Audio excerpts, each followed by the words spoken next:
You think you can come to my wedding in a cheap suit? The groom asked mockingly, calling security to kick me out of my daughter's wedding, but the security guards froze, whispering, "We can't. He's a VIP." Everyone in the hall held their breath. Before we continue, please subscribe to the channel and write in the comments what time it is where you are now. Honestly, Eldon, where did you even find that suit? Some thrift store clearance rack? Martin's words hit me mid-sip of water, the crystal glass freezing halfway to my lips. I had walked into Kristen's dining room 10 minutes ago, expecting polite introductions and pleasant conversation.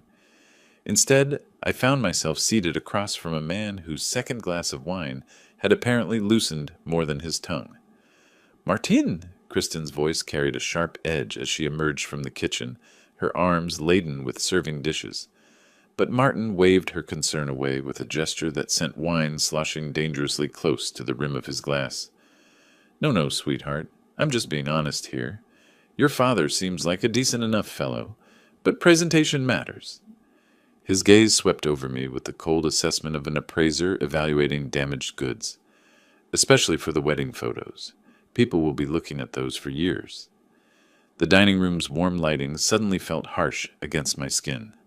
Through the large windows, Beverly Hills sprawled in manicured perfection, each lawn a testament to wealth I had never aspired to display. My modest suit, purchased at a department store for $100 and worn to countless formal judicial events, suddenly felt like a costume. "This suit is perfectly appropriate for formal occasions," I said, keeping my voice level despite the heat rising in my chest. Martin laughed, a sound like ice cracking. "Appropriate? Maybe for, well, I don't know what kind of events you attend." He leaned back in his chair, gesturing with his wine glass. "But when you're mixing with our circle, venture capitalists, tech executives, old money families, appearances matter. First impressions, you understand." Kristen set down the dishes with more force than necessary, porcelain clinking against the mahogany table.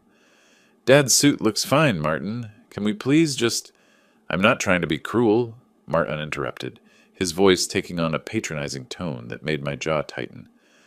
"I understand not everyone can afford quality tailoring, but surely you could have borrowed something," asked Kristen for help choosing appropriate attire. The word borrowed hung in the air like smoke.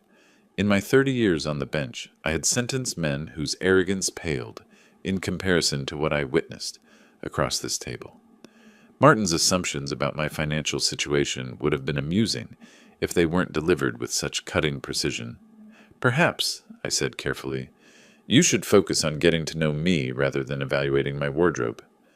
Martin's eyes glittered with something that might have been amusement. "Oh, but the two are connected, aren't they? A man's clothes tell you everything about his station in life, his priorities, his circumstances." He took another long sip of wine, emboldened by alcohol and his perceived advantage. "Kristen's mentioned you work in government. Some sort of clerk position?"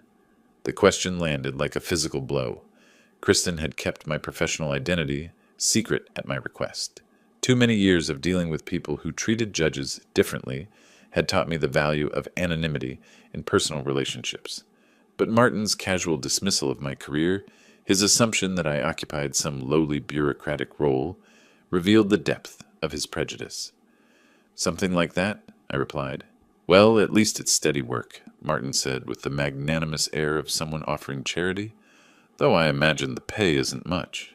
Government salaries, you know." He gestured around the dining room at the expensive artwork and crystal stemware. "This is what real success looks like, Eldon. Maybe I can give you some investment advice, help you build something for retirement." Kristen's face had gone pale. Her hands twisted together in her lap. She opened her mouth to speak, but Martin continued his assault with the relentless momentum of a man convinced of his own superiority. "Actually, you know what? I'll handle the wedding expenses. All of them." He reached across the table and patted my hand with condescending familiarity. "No need for you to strain your budget trying to keep up with our standards. Think of it as my gift to Kristen, making sure her special day isn't compromised by financial limitations." The dining room fell silent except for the soft tick of an antique clock. Kristen's eyes filled with tears of embarrassment, her carefully planned evening crumbling around her, and Martin sat there, wine-flushed and satisfied, waiting for my grateful response to his generous offer. Instead, I felt something cold and sharp crystallize in my chest. Not anger. That was too hot, too immediate. This was something else entirely. Recognition, perhaps. The same feeling I experienced when evidence revealed the true nature of a defendant standing before my bench. "That's very thoughtful," I said quietly. Kristen suddenly pushed back from the table, her chair scraping against hardwood. Martin, I think you should go home now." Kristen's voice cut through the tension with surgical precision. Martin blinked, his wine-addled brain struggling to process her words. "What? But we haven't even—" "Now." The single word carried enough authority to cut through his alcoholic haze. "You've had too much to drink, and you're being incredibly rude to my father."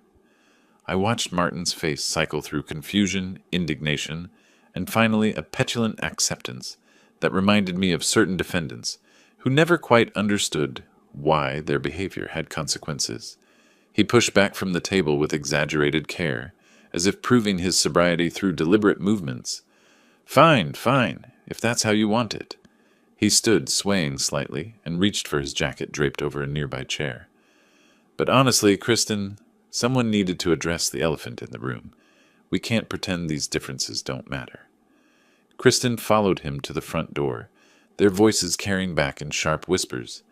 I heard fragments, his defensive justifications, her embarrassed apologies. The front door closed with a definitive click, leaving the house in sudden quiet. When she returned to the dining room, her shoulders sagged with exhaustion. The confident marketing director who commanded boardroom presentations had been replaced by a daughter caught between two worlds, neither of which she could fully control. "Dad, I'm so sorry." She sank into her chair, unable to meet my eyes. "Martin isn't usually like this. The wine, the stress from work, it brings out his worst side sometimes." I watched her fidget with her engagement ring, the diamond catching light from the chandelier above. How many times had I seen this same gesture in my courtroom? The unconscious touching of wedding bands by spouses defending the indefensible, love warring with dawning recognition. "Kristen," I waited until she looked up. "Did you ever tell him anything about my work?" Her brow furrowed. "Your work? No, of course not. You asked me years ago not to tell anyone, remember? After that incident with Mom's sister trying to get you to fix her parking tickets." A memory surfaced. My late wife's sister cornering me at a family barbecue, her voice dropping to a conspiratorial whisper as she slid a folder of citations across the patio table. The assumption that my position existed primarily to benefit family members had soured many relationships over the years. "So he doesn't know what I do?" "I told him you work for the state. Some kind of administrative position." She looked down at her hands again. "He didn't seem particularly interested in the details." Of course he hadn't. Martin's world operated on simple hierarchies. Wealth at the top, everything else relegated to various levels of irrelevance. A government clerk rated barely above invisible in his social taxonomy. "Good," I said quietly. "Please keep it that way." Something in my tone made her look up sharply. "Dad? You're not angry with me for not defending you more, are you? Because I wanted to, but sometimes it's easier to just let him—" "I'm not angry with you." The words came out softer than I intended. How could I explain that my concern wasn't wounded pride, but something far more troubling? That in 30 years of evaluating character from the bench, I had developed an instinct for recognizing dangerous narcissism. That Martin's casual cruelty tonight had revealed patterns that worried me more than any personal insult could. She reached across the table and took my hand. "He's really not a bad person, Dad.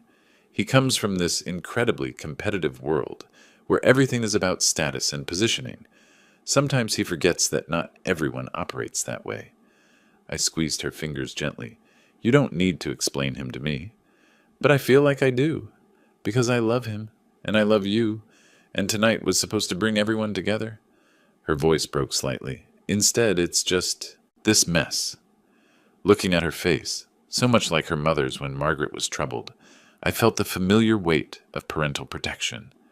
Not the hot anger that Martin's insults had provoked, but something deeper and more patient, a judge's instinct to gather evidence before rendering judgment.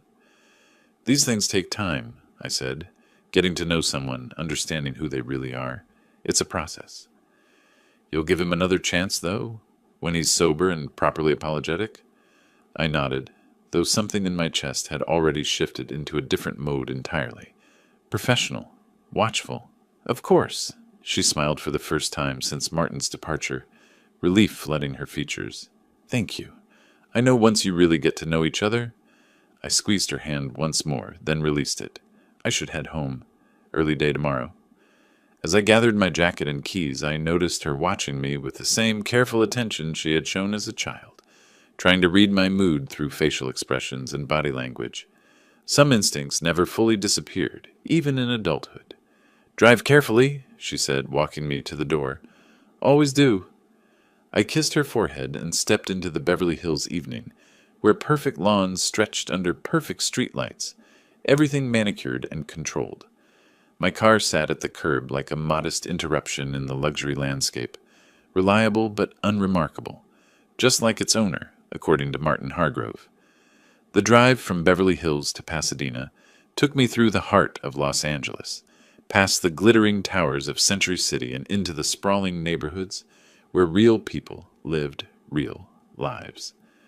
Traffic moved steadily on the 110, headlights and taillights creating rivers of light in my rearview mirror. 45 minutes alone with my thoughts. 45 minutes to process what had just occurred. In my 3 decades on the bench, I had encountered every variation of human character imaginable. The desperate and the calculating, the genuinely remorseful and the pathologically entitled.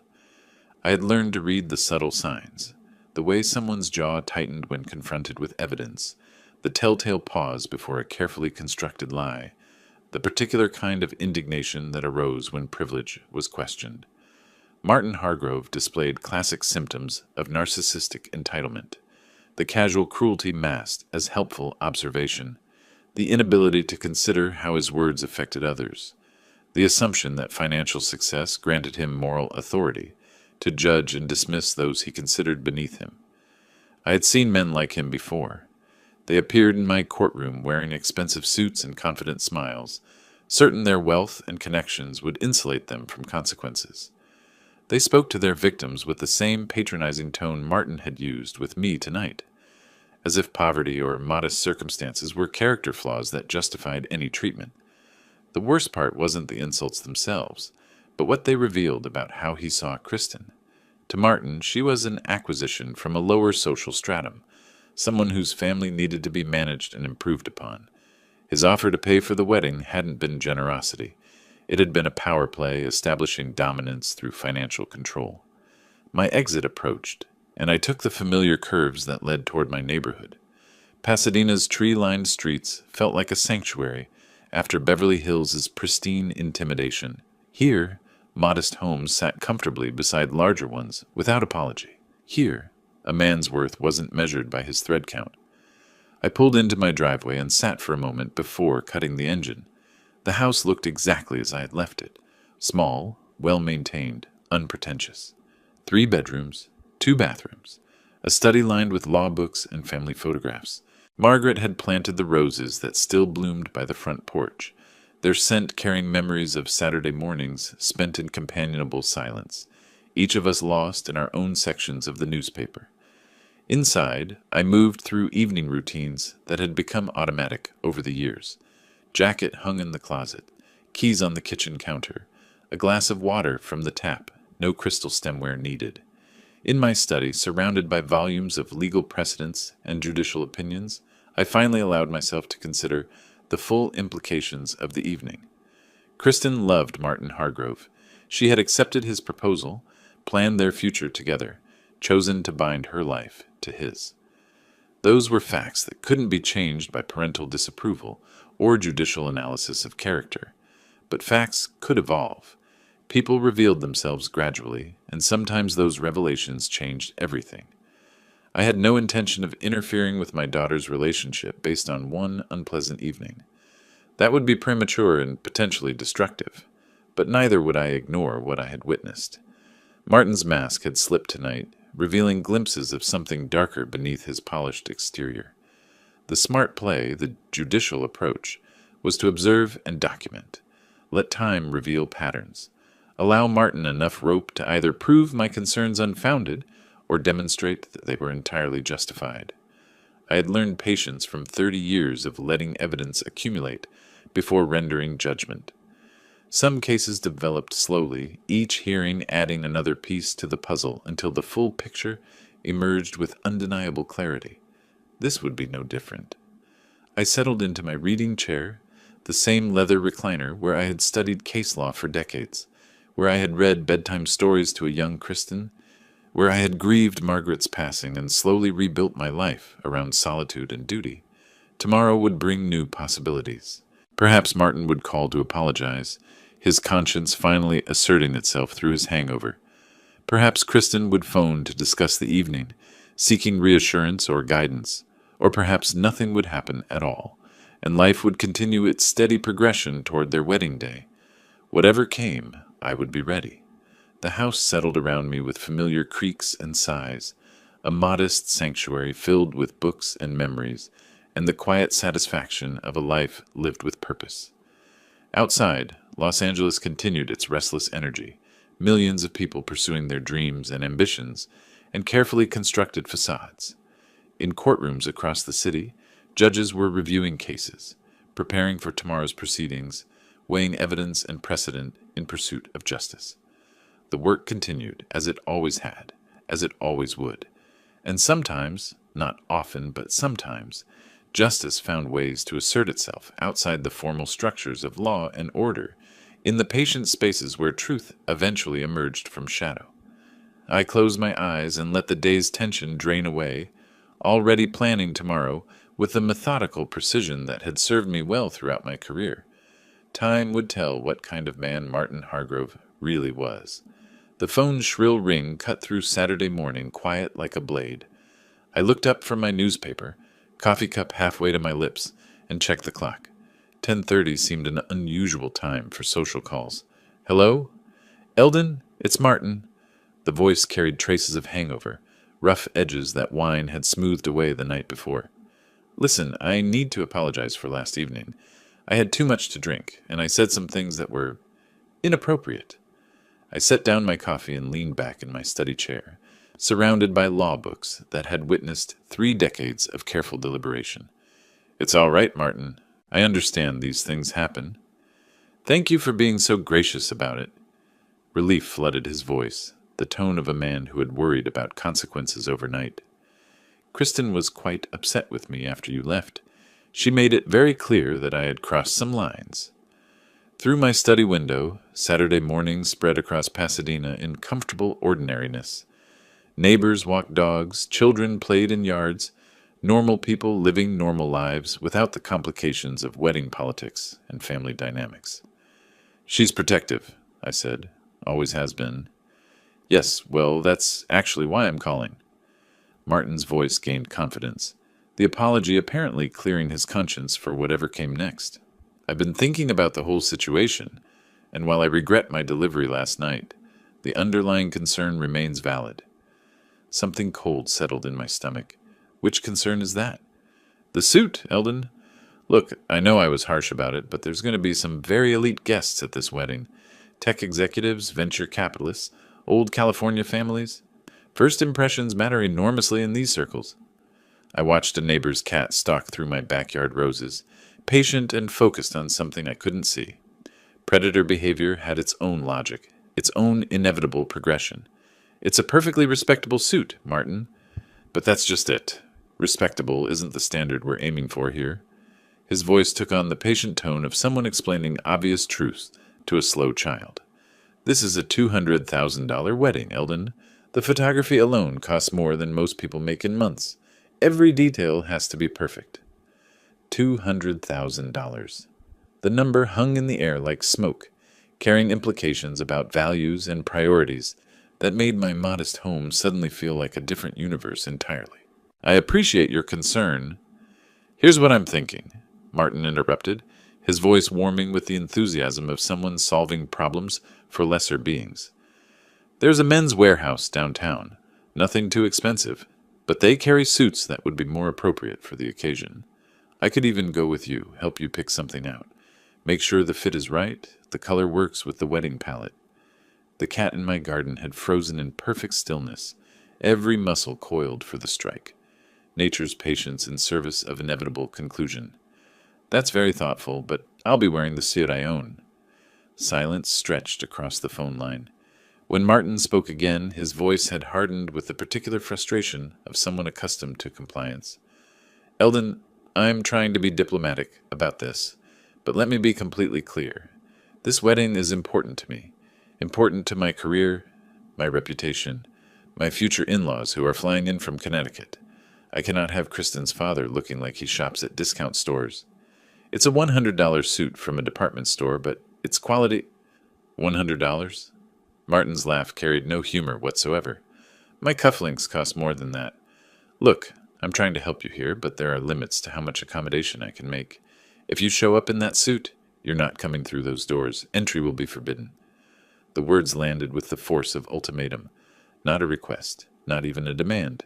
A command backed by the absolute certainty of someone who had never been told no, by people he considered beneath him. In 30 years on the bench, I had heard threats delivered with more subtlety and less venom than what Martin Hargrove had just laid across my kitchen table on a Saturday morning. The mask hadn't just slipped, it had shattered completely, revealing something uglier than I had imagined possible. I see. My voice remained steady despite the rage building behind my ribs. Thank you for clarifying your position. Good. I'm glad we understand each other. The men's warehouse on Wilshire opens at 10. We could meet there this afternoon if... I hung up. The receiver settled into its cradle with a soft click, followed by the profound silence of my study. Law books stared down from their shelves like silent witnesses to what had just transpired. Outside, the neighbor's cat had completed its hunt and disappeared into shadow, leaving only the roses swaying in morning breeze. My hand remained on the phone for a long moment, feeling the cool plastic against my palm, while Martin's words echoed in memory with crystalline clarity. Entry will be forbidden. The dial tone buzzed against my ear for several seconds before I finally lifted my hand from the receiver. The silence that followed felt dense, weighted with implications that would have seemed impossible 24 hours earlier. I stood slowly, joints protesting the sudden movement, and walked to my study window. The neighbor's cat had vanished, but evidence of its hunt remained. A few scattered feathers near the rose bushes, nature's casual brutality displayed against Margaret's carefully tended garden. Entry will be forbidden.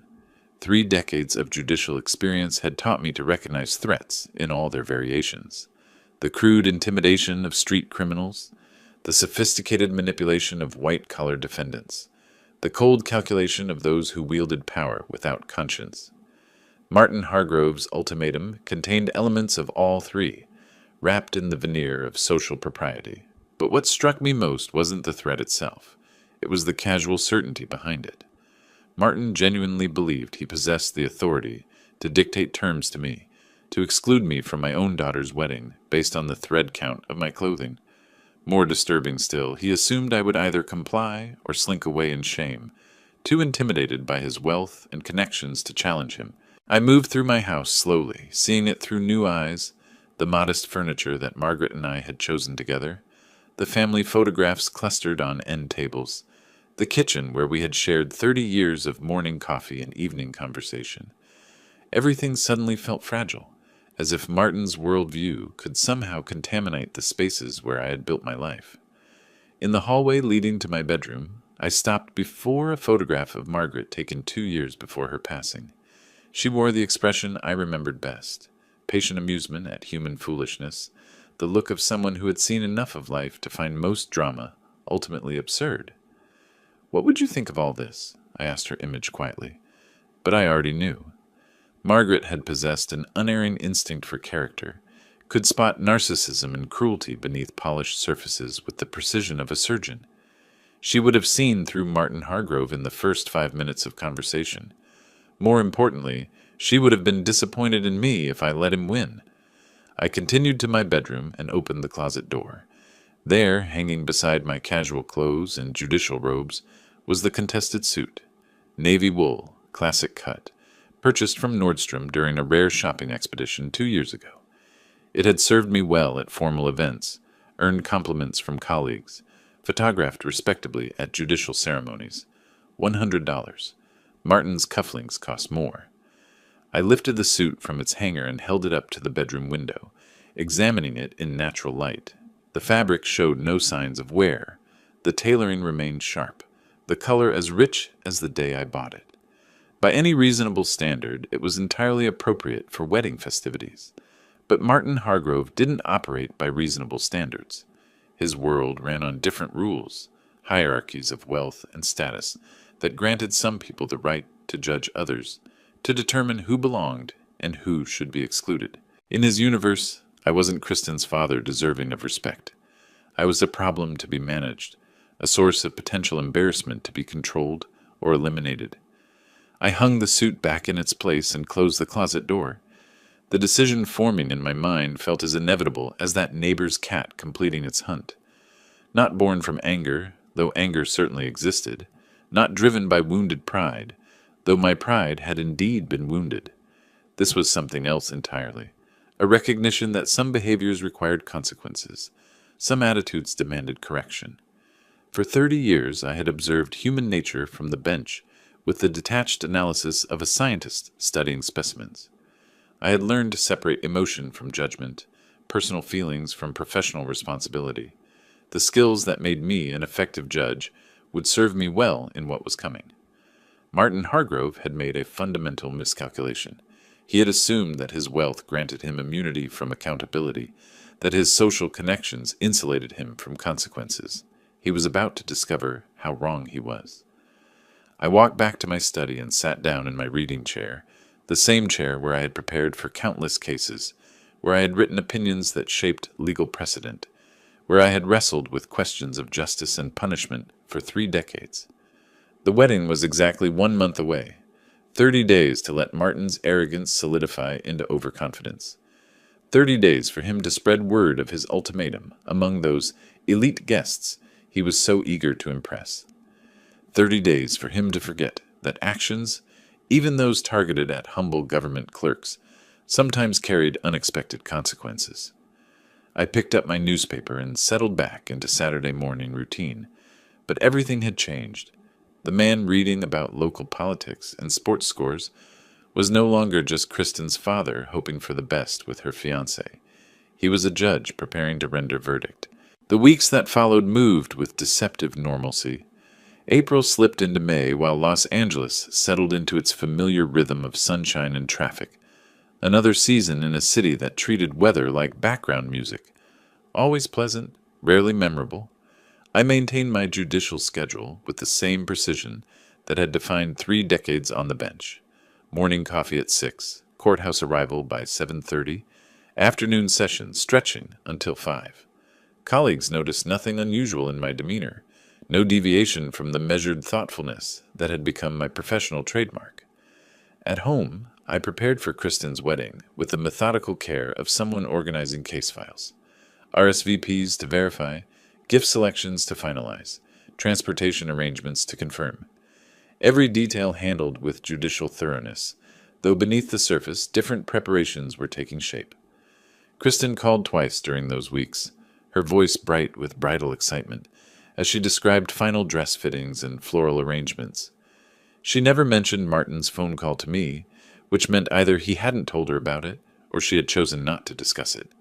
Given his need to maintain his image as the magnanimous future son-in-law, I suspected the former. The invitations had arrived in my mailbox during the 3rd week of April, heavy cardstock embossed with gold lettering, the kind of stationery that announced its expense through tactile luxury. Mr. and Mrs. James Hargrove request the pleasure of your company. The Beverly Wilshire Hotel Ballroom.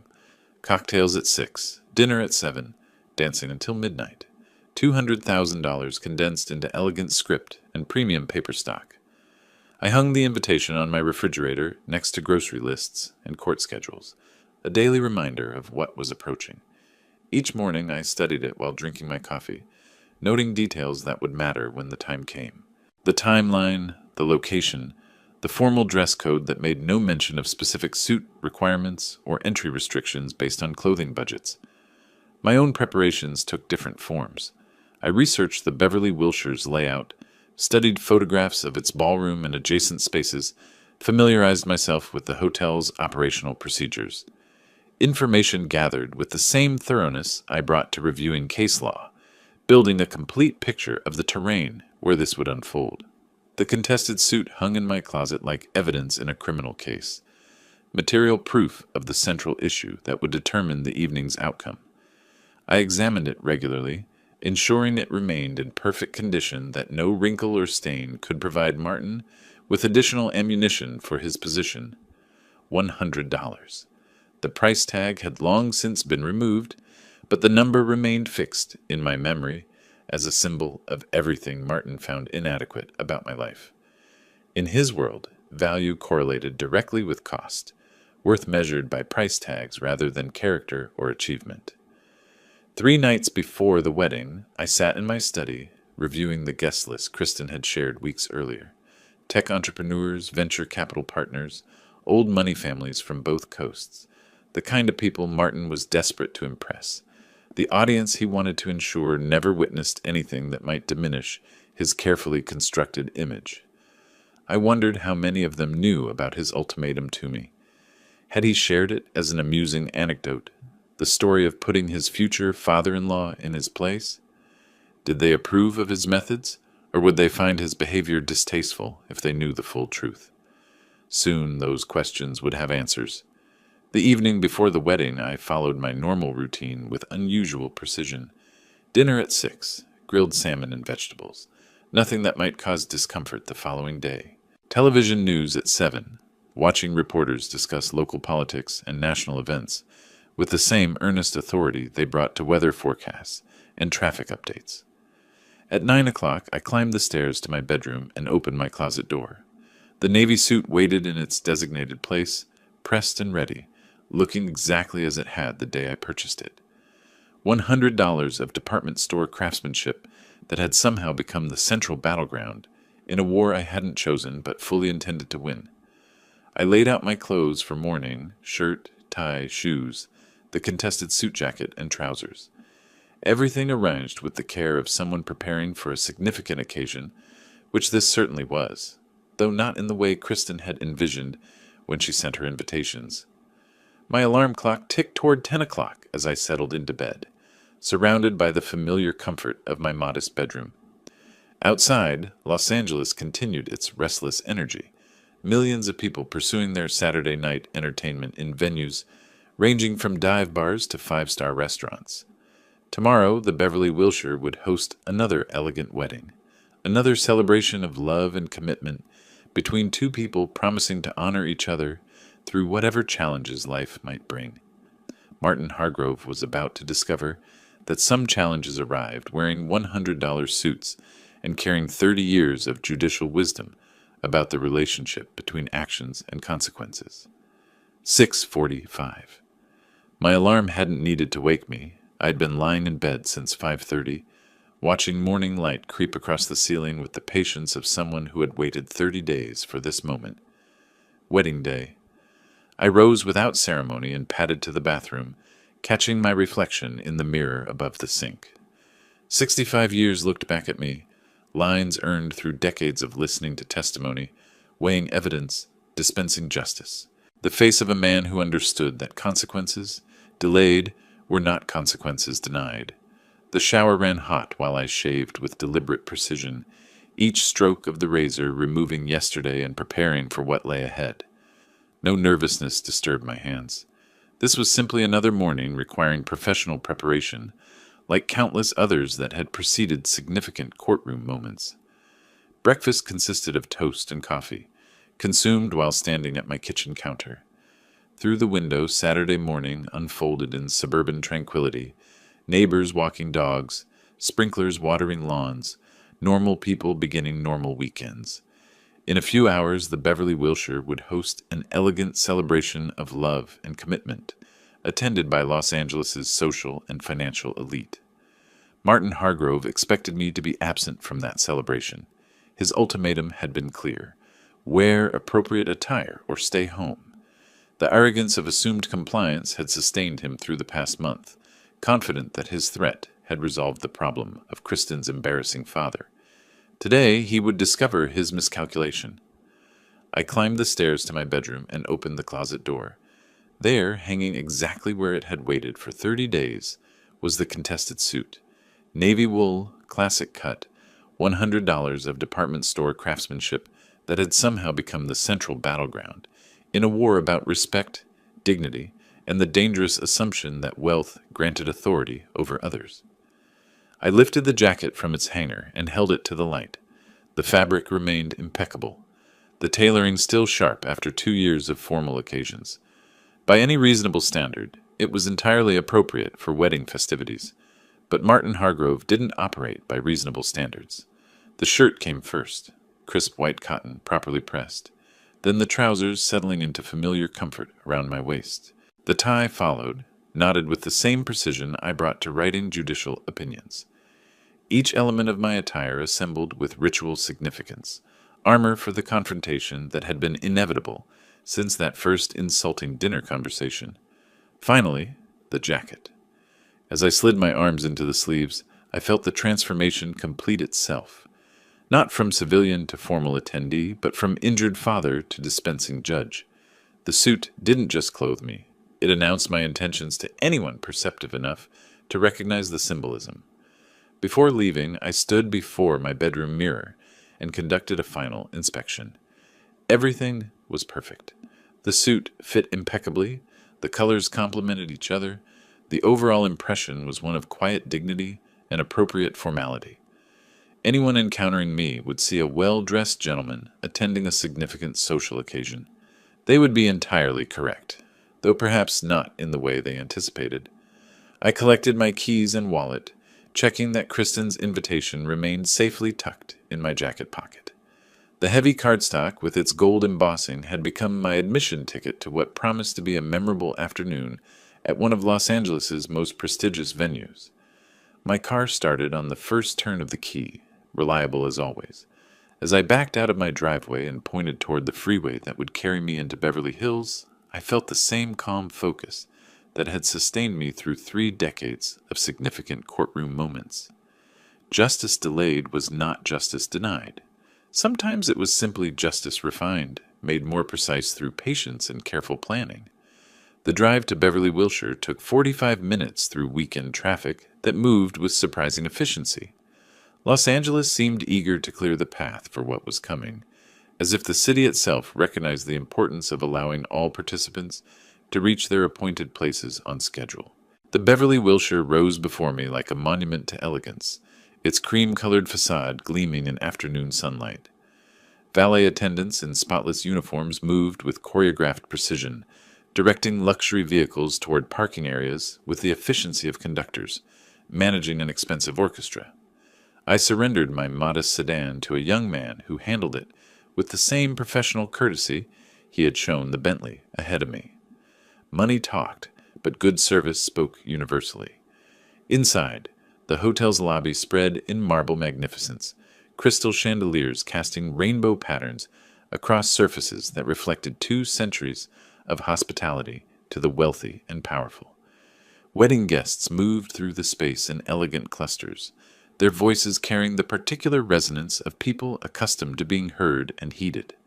The ballroom doors stood open, revealing glimpses of white flowers and golden light within. A string quartet played chamber music that provided sophisticated background to the murmur of arriving attendees. Everything Martin had promised: elegance, exclusivity, the kind of social theater that impressed venture capitalists and tech executives. And there, near the altar draped in cascading orchids, stood my daughter. Kristen's wedding dress transformed her into something luminous, ivory silk flowing around her like captured moonlight. Margaret would have wept to see her looking so radiant, so perfectly beautiful on the day she had dreamed about since childhood. For a moment, my careful composure threatened to crack under the weight of paternal pride and bittersweet memory. She turned, scanning the gathering crowd, and her face brightened when she spotted me. That smile, Margaret's smile, warm and welcoming and completely innocent of the drama about to unfold, nearly undid my resolve entirely. "Dad!" She moved toward me with careful grace, managing her dress train with practiced skill. You look wonderful. That suit is perfect. Perfect. The word carried layers of meaning she couldn't possibly understand. You're breathtaking, sweetheart. Absolutely gorgeous. Thank you for being here. I know this isn't really your kind of thing. All these people and formality. But it means everything to me that... Eldon! Martin's voice cut through our reunion like a blade through silk. He approached with the confident stride of a man on his own territory, surrounded by his own carefully curated guests. The month since our phone conversation had done nothing to soften his edges. If anything, he seemed more polished, more certain of his authority. His eyes immediately fixed on my suit with laser intensity. The same navy wool that had triggered his ultimatum, the same $100 department store purchase that had offended his sensibilities so deeply. I watched recognition dawn in his expression, followed quickly by something that might have been disbelief. I warned you about that suit, he said quietly, his voice pitched to avoid Kristen's hearing. Martin, let's not spoil Kristen's day with unnecessary drama. Unnecessary? His face flushed with the particular indignation of someone whose authority had been challenged. I made my position crystal clear. We discussed this. You assured me you understood. Kristen looked between us with growing alarm. What's going on? Martin, what are you talking about? But Martin wasn't finished. His voice rose slightly, drawing glances from nearby guests who had turned to observe what appeared to be developing tension near the altar. You didn't listen to me, Eldon. You chose to ignore my explicit instructions about appropriate attire for this event. His eyes swept over my appearance with undisguised contempt. Now there will be consequences. The word hung in the air between us like a challenge thrown down before witnesses. Around us, elegant conversations had quieted as more guests noticed the confrontation brewing at the center of their social gathering. Kristen stepped forward, her voice sharp with confusion and embarrassment. Martin, stop this right now. What are you... Stay out of this, sweetheart. Martin's tone carried the dismissive edge of someone managing lesser beings. Your father and I have an understanding that needs to be clarified. He looked around the ballroom with calculating eyes, clearly searching for something or someone who could help him enforce his will. His gaze swept across the assembled guests, tech executives, venture capital partners, old money families from both coasts, before settling on the discreet security personnel stationed near the room's entrances. A predatory smile crossed his face as he spotted what he was looking for. Martin raised his hand with the imperious gesture of someone accustomed to commanding immediate attention. Across the ballroom, a tall man in a dark suit noticed the signal and began moving in our direction with professional purpose. Security! Martin's voice carried enough authority to turn heads throughout the gathered crowd. I need you to remove this man from the venue immediately. The approaching figure wore the understated elegance of high-end private security, expensive suit, discreet earpiece, the controlled posture of someone trained to handle delicate situations involving wealthy clients.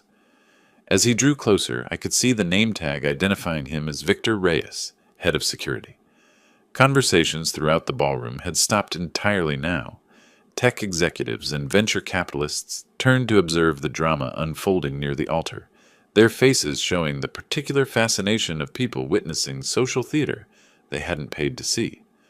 What seems to be the problem, sir? Victor's voice carried professional calm as he assessed the situation with trained eyes. This man, Martin gestured at me with dismissive contempt, was specifically told not to attend this event wearing inappropriate attire. He chose to ignore those instructions. I want him removed from the premises.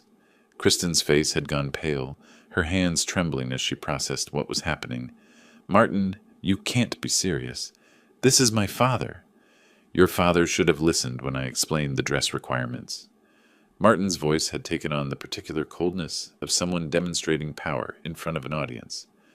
I'm paying $200,000 for this wedding.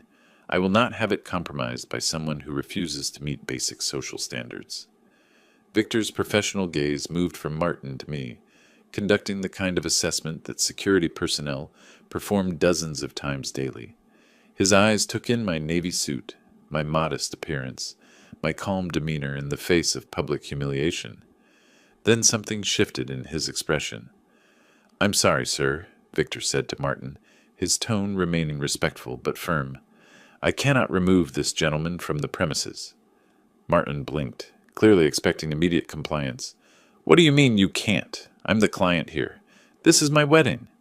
"I understand that, sir, but this gentleman is a VIP guest. Hotel policy prohibits any action that might inconvenience someone of his standing." The word standing carried weight that seemed to confuse Martin entirely. He looked between Victor and me with growing bewilderment, as if the security chief had started speaking a foreign language. "VIP guest? What are you talking about? Look at him!" Martin's voice rose in frustrated disbelief. "He's wearing $100 suit. He works some clerk job in government. What possible standing could he have?" Victor's expression shifted into something that might have been professional amusement. "Sir, I'm not at liberty to discuss the specifics of our VIP guest arrangements, but I can assure you that Mr. He paused, looking at me with obvious recognition. "Mills," I supplied quietly. "Mr. Mills is absolutely welcome at any event held in this hotel." Victor's tone had taken on a subtle edge that suggested Martin was venturing into dangerous territory. "In fact, I would recommend against any further complications regarding his presence." Martin's face had flushed deep red, his confidence beginning to crack under the unexpected resistance.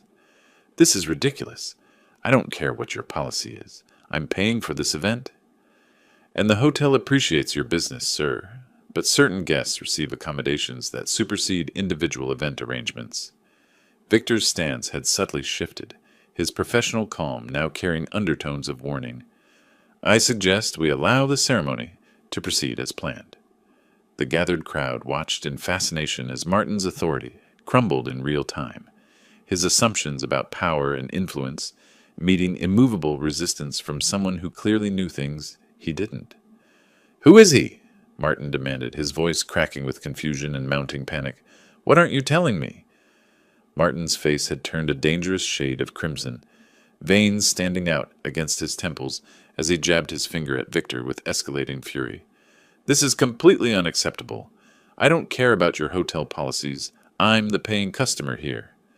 Victor's stance shifted into something more alert, professional calm giving way to visible preparation. "Sir, I'm going to need you to step outside and calm down."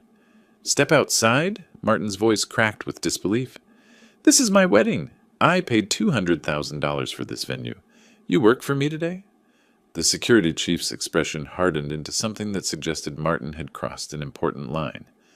"Actually, sir, I work for the hotel, and hotel policy is very clear about guests who become disruptive to other patrons."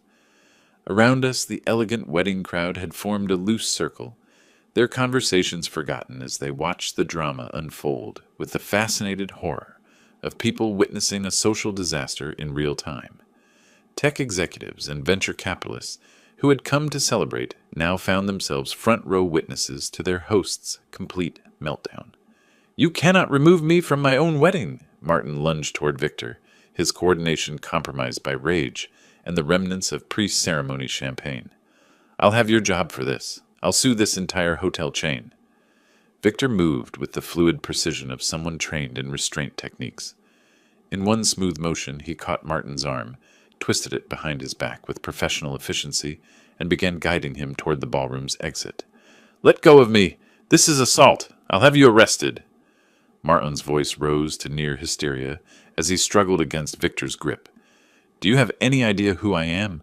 What connections I have in this city?" "I know exactly who you are, sir." Victor's tone remained professionally neutral, even as he applied additional pressure to maintain control.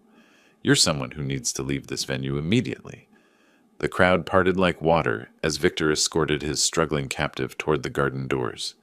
Martin's expensive tuxedo had become rumpled, his carefully styled hair disheveled, his face flushed with impotent rage. The transformation from confident groom to public spectacle had taken less than 5 minutes. "This isn't over!" Martin shouted as Victor pushed him through the doorway into the hotel's garden courtyard. "I'll sue every one of you. The hotel, the security company, everyone." Kristen followed behind them, her wedding dress trailing across marble floors as she tried to process what was happening to her carefully planned celebration. The other guests streamed after them, drawn by the magnetic pull of unfolding drama. In the courtyard, surrounded by manicured landscaping and elegant fountain features, Martin's voice carried even louder than before. "You have no idea what kind of legal trouble you're in. I'll own this place when my lawyers are finished." Victor maintained his professional grip while scanning the gathering crowd with alert eyes. "Sir, if you continue making threats, I'll have to call the police." "Call them. Call everyone." Martin's voice had reached a pitch that suggested complete loss of control. "When they find out what you've done, assaulting a paying customer, violating my civil rights, you'll all be finished."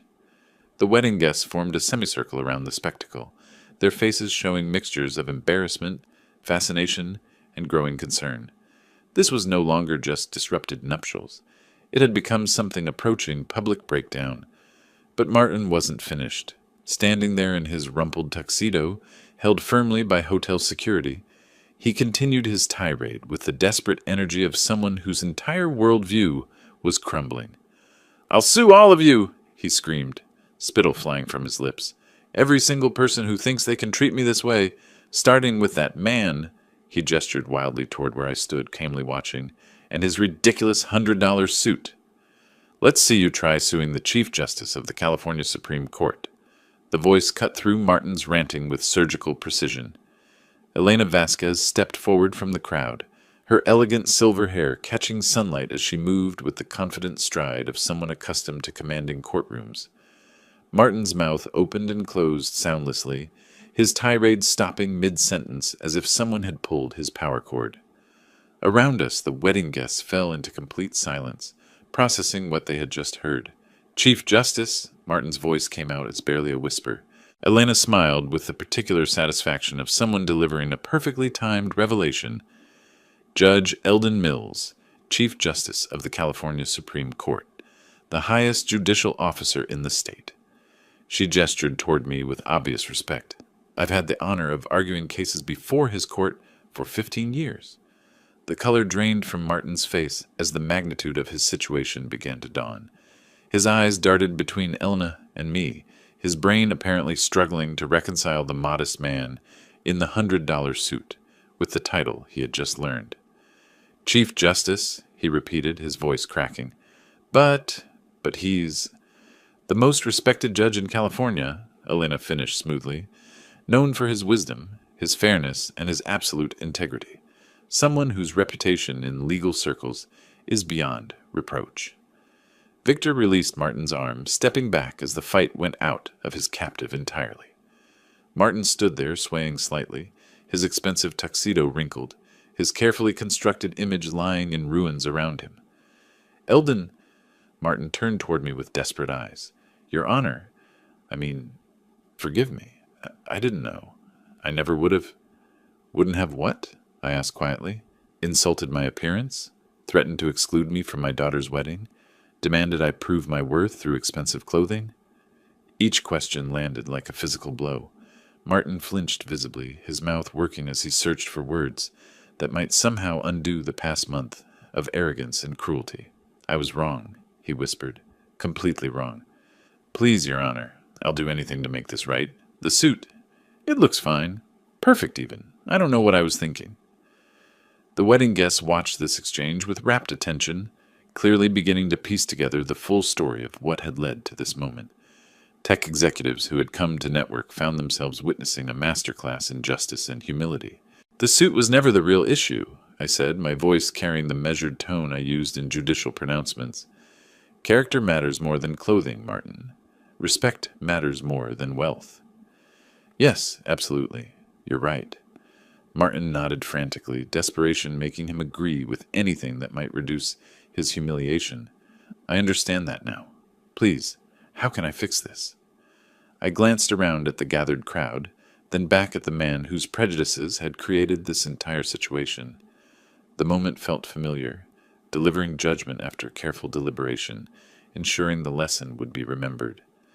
"You can start by apologizing to Kristen," I said quietly. "She's the one whose wedding day you've disrupted with your behavior. She's the one who deserves your genuine remorse." Martin turned toward his bride, who stood frozen in her ivory dress, tears streaming down her face as she processed the full scope of what had unfolded. The day she had dreamed about since childhood had become a public spectacle of her fiancé's character flaws. "Kristen, I'm so sorry," Martin began, his voice breaking. "I never meant for—" But I could see in Kristen's eyes that mere apologies wouldn't be enough. The damage ran deeper than disrupted ceremonies. She had witnessed something fundamental about the man she had promised to marry, seen him at his worst when pressure revealed his true nature. The crowd remained silent, waiting to see how this drama would resolve itself. Before Martin could continue his apology, I stepped forward and gently took the microphone from the string quartet's stand. The courtyard fell completely silent as every guest turned their attention toward me. "Friends," I began, my voice carrying the calm authority that had served me well through 3 decades on the bench. "Today we've all witnessed something important unfold, a lesson that I hope will stay with each of us." The crowd shifted closer, sensing that something significant was about to be shared. Even Martin stopped his frantic apologizing to listen. "For 30 years I've sat in judgment of human behavior. I've seen how people reveal their true character under pressure, how they treat those they consider beneath them, how they use power when they think no one of importance is watching." I paused, looking around at the gathered faces, tech executives, venture capitalists, old money families, all hanging on my words. Today, my future son-in-law made the mistake of judging me by the price of my clothing, rather than the content of my character. He assumed that because I didn't display wealth, I was somehow less worthy of respect. My voice remained steady, judicial. "This is a dangerous assumption that leads to dangerous behavior." Kristen stepped closer, tears still streaming down her face, but her expression showing something that might have been pride breaking through her distress. "The true measure of a person isn't found in their bank account or their wardrobe. It's found in how they treat service workers, how they speak to family members, how they behave when they think there are no consequences for their actions." Martin stood frozen, his face ashen as my words laid bare the full scope of his moral failing in front of everyone who mattered to him professionally and socially. Character is revealed not in moments of triumph, but in moments of pressure, not when we're surrounded by equals, but when we encounter those we mistakenly believe to be our inferiors. The applause started slowly from Elena and a few other legal professionals in the crowd who understood the weight of what they had witnessed. It built steadily as others joined in, recognizing wisdom when they heard it. "So let this be a lesson for all of us," I concluded, my voice carrying across the courtyard with the resonance of someone accustomed to being heard. "Judge others not by their possessions, but by their actions. Respect is earned through character, not purchased through commerce." The applause reached a crescendo, with guests who had come for a wedding finding themselves witness to something far more meaningful, a moment of genuine moral instruction delivered by someone uniquely qualified to provide it. When the applause died down, I handed the microphone back and walked over to Kristen. She fell into my arms, her wedding dress rustling as she held me tight. "I'm so proud of you, Dad," she whispered through her tears. "You handled this perfectly." Around us, the wedding guests began to disperse, their conversations animated with discussion of what they had just witnessed. Some approached to introduce themselves, expressing appreciation for the lesson they had received. Martin stood alone near the fountain, his earlier arrogance completely deflated. The man who had threatened to exclude me from the wedding now found himself isolated at his own celebration, his true character fully exposed to everyone who mattered in his professional and social circles. Justice, I reflected, sometimes served itself in the most unexpected ways. The $100 suit had proven its worth far beyond Martin's limited imagination, not through price tags, but through the principles it had helped defend. The wedding could continue now, though it would proceed with a very different understanding of who commanded respect in that elegant courtyard. If you like this story, please like this video, subscribe to the channel, and share your impressions of this story in the comments. To listen to the next story, click on the box on the left. Thank you for watching.